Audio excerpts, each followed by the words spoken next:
ये आकाशवाणी देहरादून है। अब आप प्रियंका मलिक से प्रादेशिक समाचार सुनिए। पहले मुख्य समाचार। केंद्र सरकार ने कच्चे पाम ऑयल, सोयाबीन और सूरजमुखी तेल पर आधार शुल्क समाप्त कर दिया है। खाद्य तेल की कीमतों को कम करने के लिए कृषि उपकर में भी कटौती की गई। प्रदेश में अब तक 1,14,96,732 से अधिक कोविड टीके लगाए गए। 11वें ज्योतिर्लिंग भगवान केदारनाथ धाम और यमुनोत्री धाम के कपाट भैया दूज के अवसर पर आज शीतकाल के लिए बंद हो गए हैं। और नैनीताल में आपदा के दौरान क्षतिग्रस्त हुए गोला पुल को हल्के वाहनों के लिए खोल दिया गया है। देश ने कोविड टीकाकरण अभियान के अंतर्गत 100 करोड़ टीके लगाने का लक्ष्य हासिल कर इतिहास रच दिया है। इस महत्वपूर्ण कार्य में योगदान करने वाले चिकित्सकों, नर्सों और अन्य स्वास्थ्य कर्मियों का आकाशवाणी अभिनंदन करता है। इसके साथ ही हम आपको सतर्क भी करना चाहते हैं कि कोविड अभी समाप्त नहीं हुआ है। आप सभी से हमारी अपील है कि यथाशीघ्र दोनों टीके लगवाएं और अन्य लोगों को भी टीका लगवाने के लिए प्रेरित करें। त्योहारों के समय कृपया इन 3 आसान उपायों का पालन जरूर करें। मास्क पहने, 2 गज की सुरक्षित दूरी बनाए रखें, हाथ और चेहरा साफ रखें। कोविड से संबंधित कोई भी जानकारी और मार्गदर्शन के लिए राष्ट्रीय हेल्पलाइन नंबर 01123978046 और 1075 पर संपर्क करें। इसके अलावा प्रदेश हेल्पलाइन नंबर है 104 व 01352722 100 और 2724-506। स्वाधीनता के 75वें वर्ष के उपलक्ष्य में आजादी का अमृत महोत्सव के अंतर्गत आकाशवाणी समाचार देहरादून ने स्वाधीनता संग्राम और उसके गौरवशाली इतिहास पर विशेष प्रश्नोत्तरी कार्यक्रम शुरू किया है। इसे प्रत्येक बुधवार और बृहस्पतिवार को शाम 6:30 बजे क्षेत्रीय समाचार में शामिल किया जा रहा है। श्रोता अपने उत्तर अमृत महोत्सव quiz@tdn@gmail.com पर ईमेल अथवा मोबाइल नंबर 9837192022 पर व्हाट्सएप या मैसेज के माध्यम से भेज सकते हैं। सबसे पहले सही जवाब देने वाले श्रोता को आकाशवाणी देहरादून की ओर से प्रमाण पत्र दिया जाएगा। हमारा कल का प्रश्न था, आजाद हिंद फौज के सैनिकों पर मुकदमा कहां चलाया गया था? प्रश्न का सही उत्तर है लाल किला, दिल्ली में। आकाशवाणी समाचार देहरादून को देश भर के साथ ही प्रदेश भर के श्रोताओं से प्रश्न के उत्तर मिले हैं। हमारे आज की भाग्यशाली विजेता है उत्तर प्रदेश के बिजनौर से बसंती।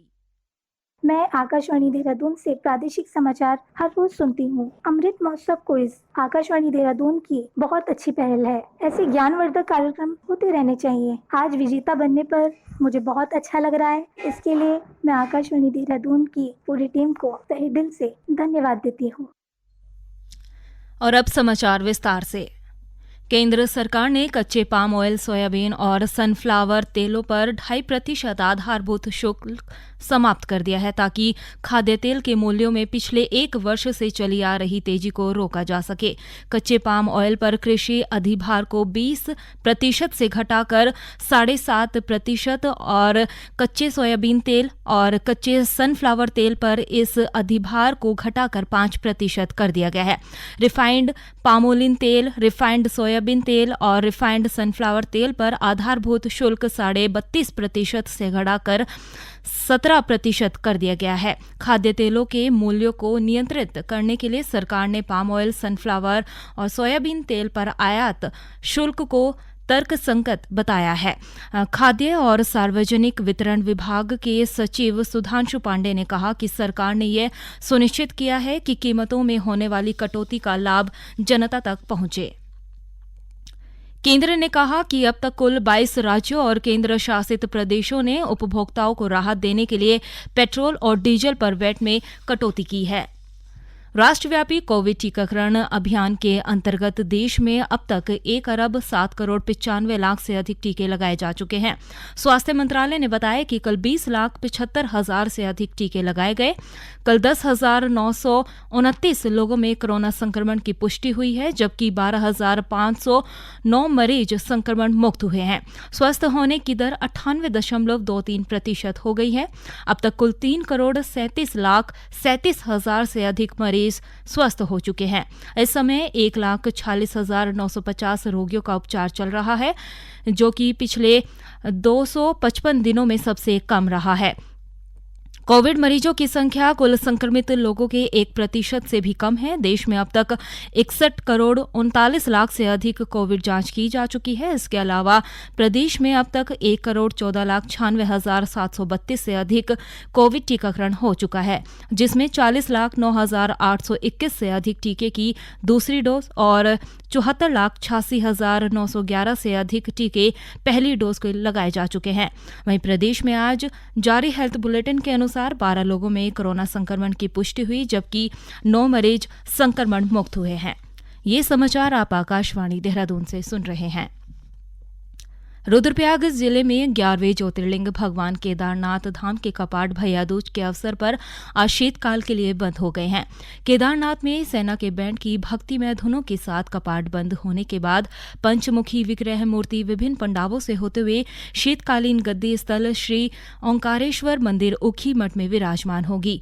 वहीं उत्तरकाशी जिले में स्थित यमुनोत्री धाम के कपाट भी भैया दूज के मौके पर आज शीतकाल के लिए बंद हो गए हैं।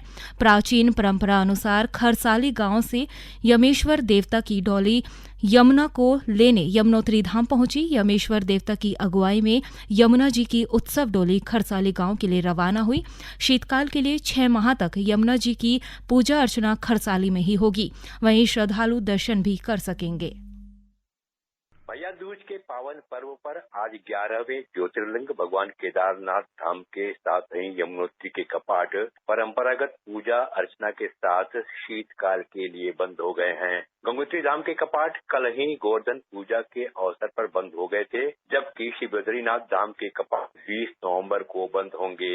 देवस्थानम बोर्ड के अनुसार कोरोना संक्रमण के बावजूद अभी तक 4.5 लाख तीर्थयात्रियों ने 4 धाम की यात्रा की है, जिसमें 2,40,000 से अधिक तीर्थयात्री केदारनाथ धाम पहुंचे हैं। राघवेश पांडे, आकाशवाणी समाचार, देहरादून।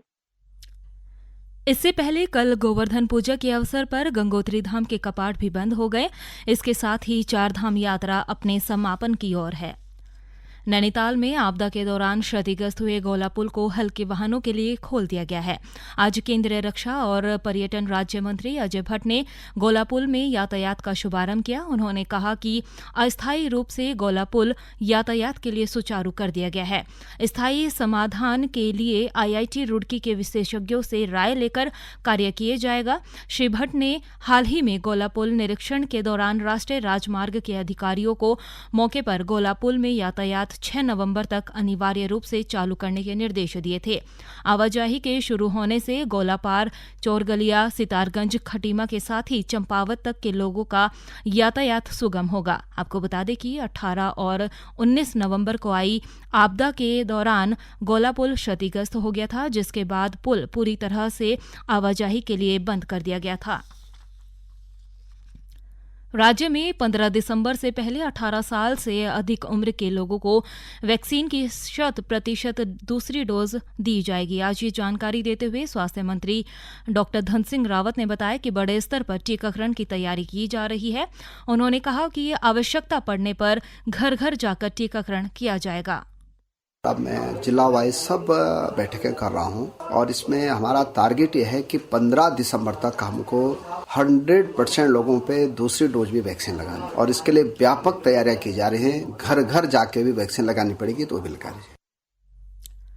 भारतीय जनता पार्टी की राष्ट्रीय कार्यकारिणी की बैठक कल नई दिल्ली में होगी। बैठक का शुभारंभ भाजपा अध्यक्ष जगत प्रकाश नड्डा के वक्तव्य से होगा और समापन प्रधानमंत्री नरेंद्र मोदी के संबोधन से होगा। भाजपा के राष्ट्रीय महासचिव अरुण सिंह ने नई दिल्ली में संवाददाताओं को बताया कि राष्ट्रीय कार्यकारिणी में शामिल सभी वरिष्ठ नेता बैठक में शामिल होंगे। इसके अलावा भाजपा प्रदेश कार्यालय से मुख्यमंत्री पुष्कर सिंह धामी, पूर्व मुख्यमंत्री विजय बहुगुणा, BC खंडूरी, रमेश पोखरियाल निशंक, त्रिवेंद्र सिंह रावत और तीरथ सिंह रावत वर्चुअली प्रतिभाग करेंगे। इसके साथ ही प्रदेश अध्यक्ष मदन कौशिक, प्रदेश महामंत्री संगठन अजय कुमार, केंद्रीय राज्य मंत्री अजय भट्ट, सांसद अजय टमटा और राज्यसभा सांसद अनिल बलूनी सहित कार्यसमिति के 13 सदस्य वर्चुअली शामिल होंगे।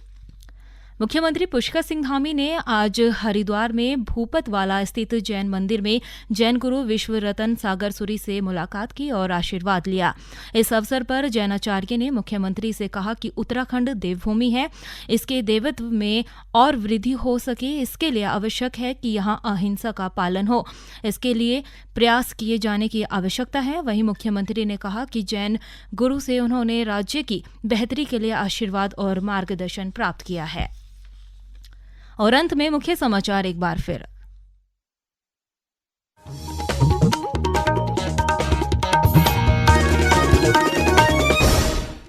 केंद्र सरकार ने कच्चे पाम ऑयल, सोयाबीन और सूरजमुखी तेल पर आधार शुल्क समाप्त कर दिया है। खाद्य तेल की कीमतों को कम करने के लिए कृषि उपकर में भी कटौती की गई।